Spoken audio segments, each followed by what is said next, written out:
Hello sa ating mga SSS members. It's me, Angel. Welcome sa aking YouTube channel. Ang ating topic for today ay tungkol po ito sa SSS maternity benefits. Sasagutin ko tong comment ni Ma'am Rose. Sabi niya, mag-ask lang po ako, ma'am. Sa employer ko po ba papasok yung pera or sa disbursement ko po? Kasi ilang months na po akong naka-leave dahil maselan po ang pagbubuntis ko. Sana po masagot niyo. So kung naka-leave lang kayo, ibig sabihin you're still employed. Employed ka pa din sa kanila. Yan ang iyong status sa company nyo. So ganito na. Tandaan nyo to mga ma'am dyan, ang ating mga female SSS member na employed. At sana po nanonood din dito yung mga HR, no? Lalo na yung mga HR na wala pa masyadong alam pagdating sa policy ng maternity claim sa SSS. Ganito po ha. Kapag employed ang isang female SSS member at nabuntis, ang magpa-process po ng kanyang maternity claim sa SSS ay si employer, si HR. Okay, number 1, kapag ikaw employee ay na-found out mo na ikaw ay pregnant, no? Buntis ka, ang gagawin mo po agad, i-notify mo agad ang inyong HR that you are pregnant. Para po, ang gagawin po ng HR nyo, magsasubmit sila ng maternity notification sa SSS. Yun po yung tinatawag nating MAT1. Malinaw? Number 2, ang maternity benefits po ay ina-advance ito ng employer sa kanilang employee. Kaya ikaw HR, alam mo dapat paano mag-compute ng maternity, no? Dahil sa policy ni SSS, dapat po ina-advance talaga ang maternity benefits sa employee. Usually po, binibigay ito ng employer sa kanilang employee 1 month before manganak. May iba naman dito 1 week bago mag-maternity leave yung kanilang employee. So, depende din. Basta hindi siya dapat, guys, after manganak niya ibigay. Dapat po, binibigay po natin ang maternity benefits ni employee bago sila manganak.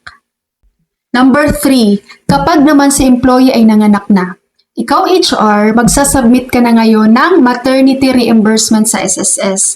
Yan po yung tinatawag natin na MAT2. At ikaw employee, responsible mo naman ngayon na mag-submit sa HR nyo ng copy ng birth certificate ni baby, pati na rin ang copy ng OR. Kasi yan po yung supporting documents na kakailanganin ng HR kapag mag-submit na sila ng maternity reimbursement or MAT2 sa SSS. Malinaw po ha. Number 4. Kapag po na-credit na ni SSS ang maternity claim sa account ni employer, titingnan ngayon ni employer, mache-check na ngayon ng HR. Oy, sumubra ako ng bigay ng advance sa employee sa kanyang maternity. 20,000 lang pala ang makukuha niya sa SSS. Ang nabigay ko, 25,000. O kaya naman, nagkulang ng advance, di ba? Oy, kulang ako ng advance sa employee. Dapat pala 25,000 yon. Ang nabigay lang namin 20,000. So dito magkakaroon na po ngayon ng adjustment. Depende po doon ha. Kung kailangan bang magbawas, mag-deduct ni employer kay employee doon sa sobra na binigay, or kailangang mag-adjust ni employer, magbigay ng additional si employer sa kulang doon na maternity benefits. So, depende na po doon sa case kung alin po, nagkulang ba or sumobra ba. Okay?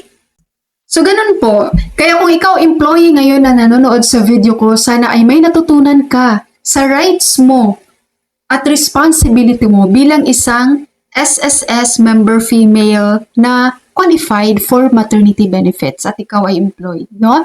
At doon naman sa HR na nanonood ngayon, sana may natutunan din po kayo sa video ko, lalong-lalo na po yung mga baguhan pa lang.